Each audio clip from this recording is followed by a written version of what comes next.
about to tell y'all I haven't heard before, so I doubt you have either. Caitlin Clark has done is grown the WNBA exponentially. She did in 5 weeks what would have taken 5 years. And as it pertains to draft viewership, she did in 5 days what would have taken 5 years. Before we get into this, if you're fascinated by the stories behind the biggest moments in sports, you're in the right place. Make sure you hit that subscribe button and tap the like button on this video right now. It really helps us out, and you won't want to miss what we cover next. Something strange is happening in the WNBA right now. Just a few weeks ago, the league was buzzing with an energy it hadn't felt in its entire history. Stadiums were sold out, TV ratings were smashing records, and a whole new generation of fans was suddenly captivated by women's basketball. This little chart right here. The Fever will have over 600,000 fans in attendance total this year, and the second best to that was in 1999 with the Washington Mystics at just over 400,000. So the Fever are going to account for over 200,000 more fans this year But then, almost overnight, that energy vanished. The buzz turned into a whisper. The packed arenas suddenly had empty seats, and the millions of new viewers simply changed the channel. This isn't just a typical postseason slowdown. This is a collapse. And everyone is asking the same question. Where did everybody go? The answer, it seems, is tied to one person and one person alone. The moment Caitlin Clark's season ended, the WNBA's moment of truth began.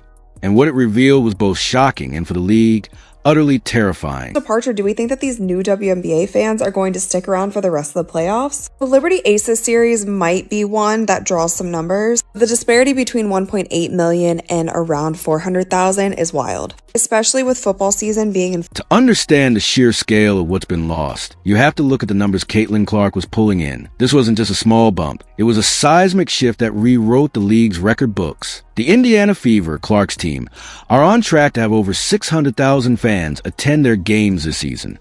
Let that sink in.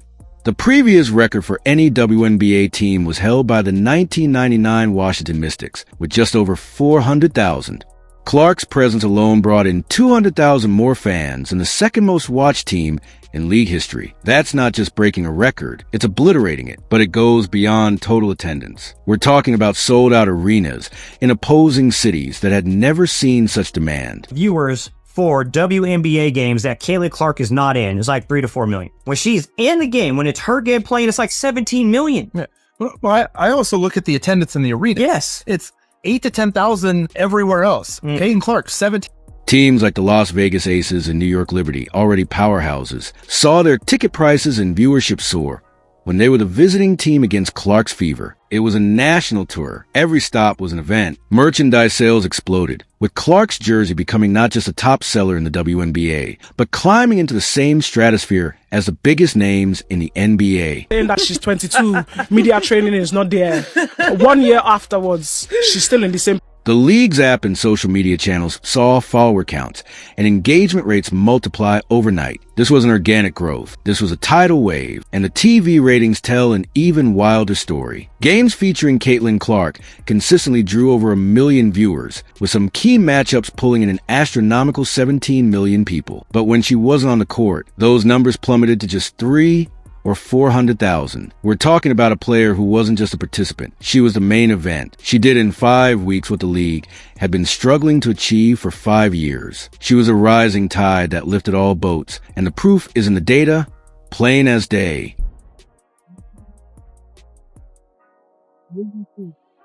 The financial implications are staggering.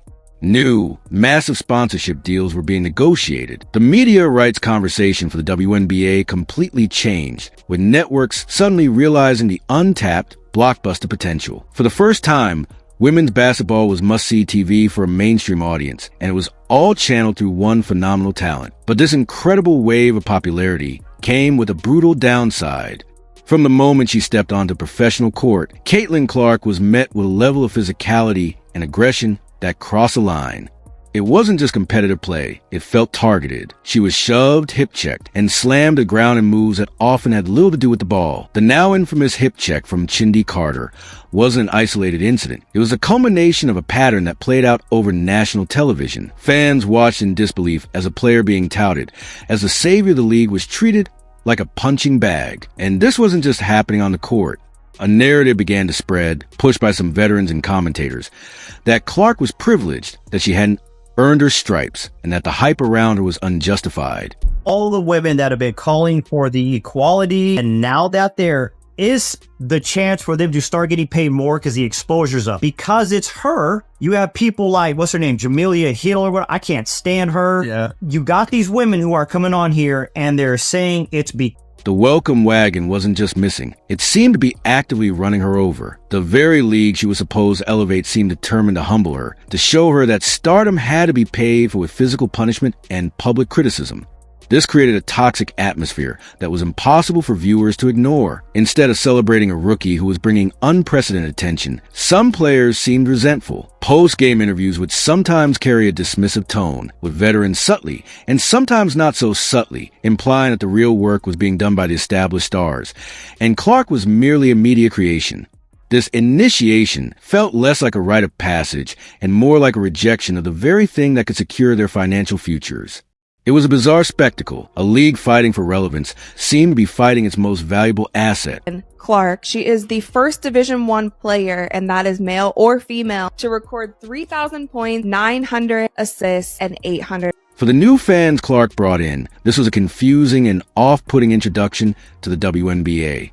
They didn't understand politics. They just saw their hero being treated unfairly, and it sparked a defensive, passionate loyalty that would later define their viewing habits. Perhaps the most frustrating aspect for fans was what they saw as a complete failure from the officials. Time and again, Clark would drive the basket and get hacked with no whistle. She'd be knocked down on the perimeter after a shot, and the referees would simply look the other way. It was a blatant double standard that became a weekly talking point. Clark is coming. Some people think she's already arrived. I don't. I think she's going to be even better. I think that what she has done for women's basketball, especially in this country, has been phenomenal. There is no woman, no matter how great you were as a player, Cheryl Swoops, there is no woman who should negate mentioning Caitlin Clark and what Caitlin Clark. Any other star player in the league would have been granted those foul calls, but for Clark, the rules seemed different. This wasn't just fan perception. It became a major point of discussion on sports shows and social media. Analysts would break down film, showing clear fouls that were missed, creating a mountain of evidence that something was amiss. Why was the league's most marketable, most watched player not being protected? It felt like a self-destructive impulse from the WNBA itself. Instead of safeguarding the golden goose that was laying golden eggs in the form of record-breaking revenue and attention, they stood by and allowed her to be unfairly targeted. This perceived injustice began to boil over, turning Clark's fans from enthusiastic supporters into a furious mob.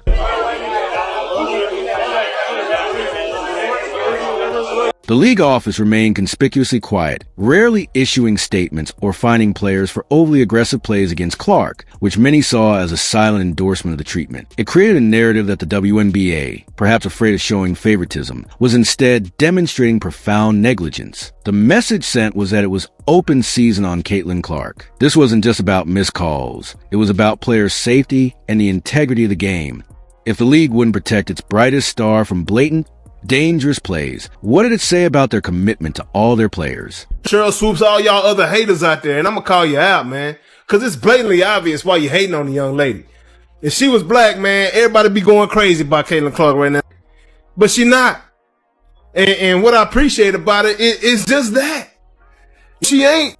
This failure of officiation became the cornerstone of the growing resentment, a tangible, repeatable example that fans could point to as proof that the system was stacked against her. The criticism wasn't only physical. It came from within the basketball establishment itself. Legends of the game, like Cheryl Swoops, made public comments seemingly downplaying Clark's impact and suggesting that other players deserve more attention.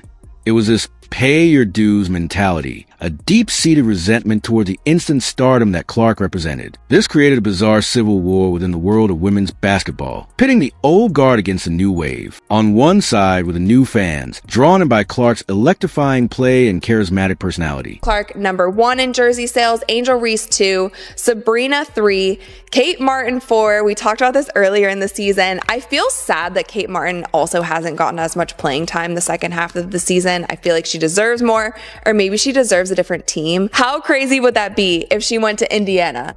On the other were some purists and veterans who viewed her as an outsider, a white Midwestern phenom who was skipping the line and disrespecting the legacy of those who built the league. The media fueled this fire, constantly pitting Clark against other rookies like Angel Reese, framing it as a bitter rivalry rather than celebrating the rise of multiple talented players.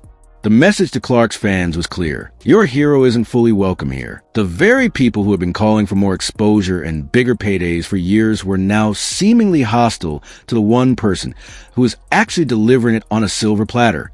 This created a fascinating and painful paradox. These veterans had endured low salaries and minimal media coverage for years, and now that a player arrived who could fundamentally change that economic reality, they seemed to push back against the very mechanism of that change.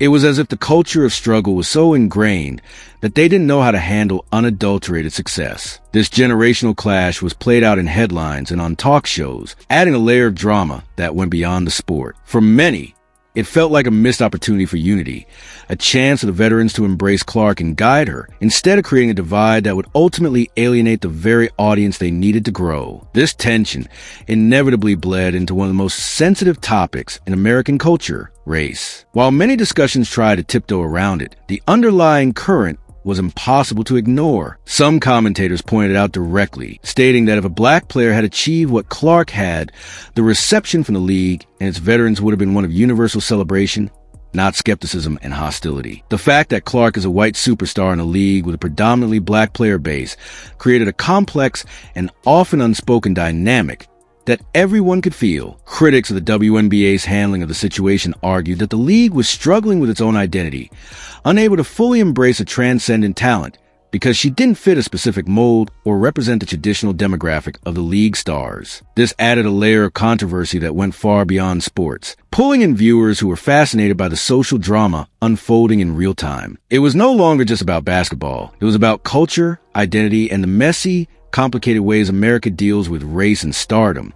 The conversation became polarized, with some accusing Clark's fans of only caring about her because of her race, while others argued that the criticism against her was rooted in racial bias. This created a no-win situation for Clark herself, who largely stayed out of fray and focused on basketball. The league office found itself in an impossible position, unable to address the issue without fueling the fire. This unaddressed subtext became the background noise for the entire season, affecting how every incident, every comment, and every game was interpreted. It was an invisible wall that prevented a seamless integration of her stardom into the fabric of the league, creating a friction that ultimately generated more heat than light. All of these factors, the physical targeting, the unfair officiating, the veteran backlash, and the racial undertones, culminated in one inevitable outcome: a fan rebellion. Caitlin Clark's fans weren't just casual observers. They were fiercely loyal to her. They had endured an entire season of watching their favorite player get mistreated, and they had finally had enough. When the Indiana Fever were knocked out of the playoffs, these fans made a collective decision. They were done with the WNBA. This wasn't a passive decision. It was an active boycott, and the numbers prove it. The playoff games that followed, featuring the league's established superstars like the New York Liberty and Las Vegas Aces, saw a shocking drop in viewership, from millions of viewers to just a few 100,000. The stadiums weren't as full. The social media buzz died down. The so-called Caitlin Clark effect had an inverse. The Caitlin Clark exit, her departure, revealed a hard truth for the WNBA. The league hadn't gained millions of new loyal fans. It had gained millions of Caitlin Clark fans. And when she left, they left with her. They voted with their remote controls. And the results were devastating. Online, the sentiment was clear. Comment sections were flooded with messages like, "I'm only here for Caitlin," or "I try to watch the playoffs, but it's not the same without her." This demonstrated that the connection was personal, not institutional. These fans felt a sense of justice for Clark. By turning off the games, they were sending a message to the league. The way you treated the player we love has consequences. This mass exodus wasn't just about a missing star. It was a referendum on the WNBA's culture and its handling of its greatest opportunity in a generation. The league was left with its core audience, but the sprawling, lucrative, mainstream audience it had briefly captured had vanished, taking their eyeballs and their wallets with them. In a desperate attempt to recapture the magic, the WNBA has shifted its marketing machine into overdrive, pushing its established MVP, Aya Wilson, as the new face of the playoffs. You see her everywhere now, in commercials, on magazine covers, in social media campaigns. The league is loudly and visibly proclaiming, "See? We have other stars. The show does go on. But let's be honest, it's just not working. The desired effect, the rekindling of that national fire, simply isn't there. The viewers aren't tuning in for the Liberty versus Aces series, a matchup of legendary super teams, like they did for any random Tuesday Night Fever game.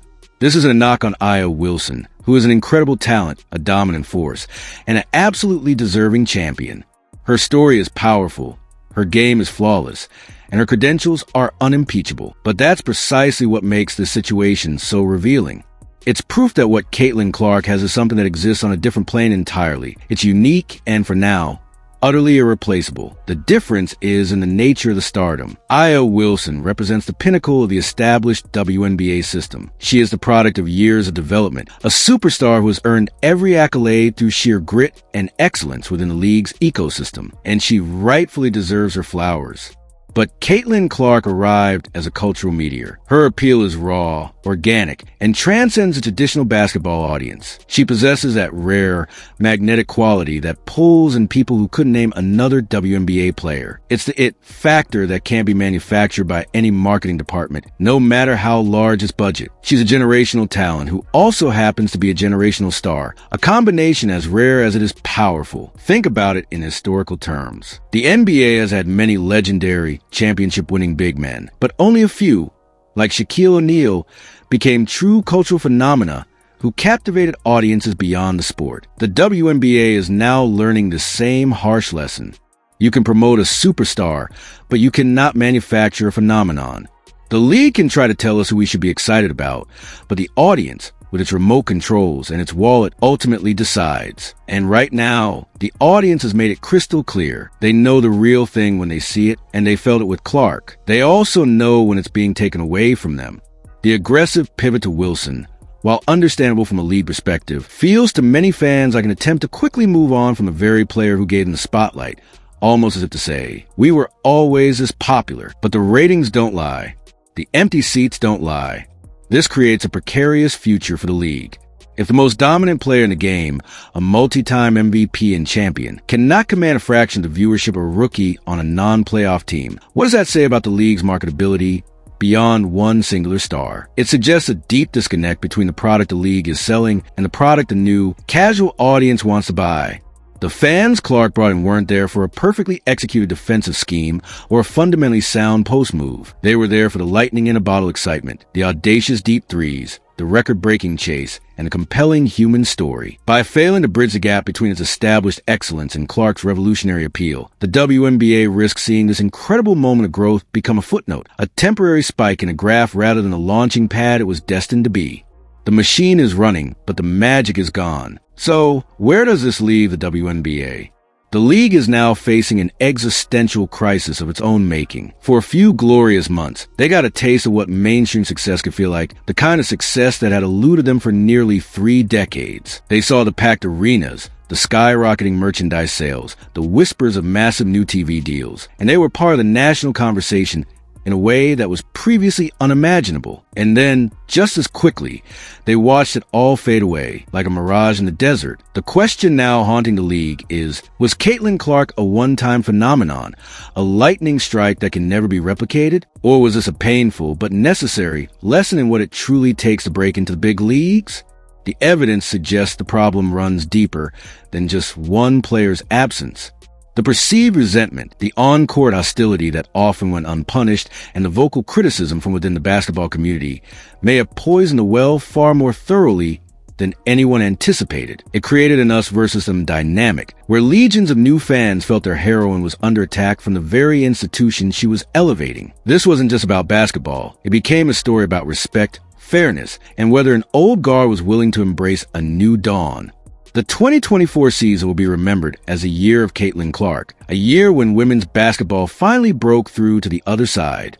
But the tragic irony is that it might also be remembered as a massive, self-inflicted missed opportunity. The year the league was handed the keys to the kingdom and couldn't figure out how to turn them in the lock. The fans have sent a powerful, unmistakable message. They didn't just show up for women's basketball, they showed up for Caitlin Clark. And when the environment became too toxic, and their star was no longer on the court, they walked away en masse. This has delivered a brutal but vital business lesson. Your product is not just a game, but the players who make people care about it. The ball is now, undeniably, in the WNBA's court. The choices they make this offseason will define the next decade. Do they look inward and ask the hard questions? Do they implement stronger player protection policies and address officiating consistency to ensure their marketable stars can actually shine? Or do they retreat into their shell, dismiss the Clark effect as a fluke, and hope their core audience is enough? The path forward is narrow, but it exists. It requires a league to authentically bridge the gap between honoring its veterans and passionately celebrating its new, paradigm-shifting talents. It means understanding that a player like Clark doesn't come around often, and when she does, the entire ecosystem has a responsibility to nurture that, not out of favoritism, but out of shared understanding that her success is everyone's success. The alternative is a return to the shadows, to niche status, and to the financial limitations that have plagued the league since its inception. They can either learn, protect, and promote their greatest assets, understanding that these stars are the tide that lifts all boats, or they can watch them walk away, taking the spotlight, the revenue, and a generation of new fans with them. The final buzzer on this chapter hasn't sounded yet, but the WNBA is dangerously close to fumbling its brightest future. What do you think the league needs to do to win back the fans it lost? Share your thoughts in the comments below. And if you want more deep dives into the stories shaping the sports world, make sure to subscribe so you don't miss what we break down next.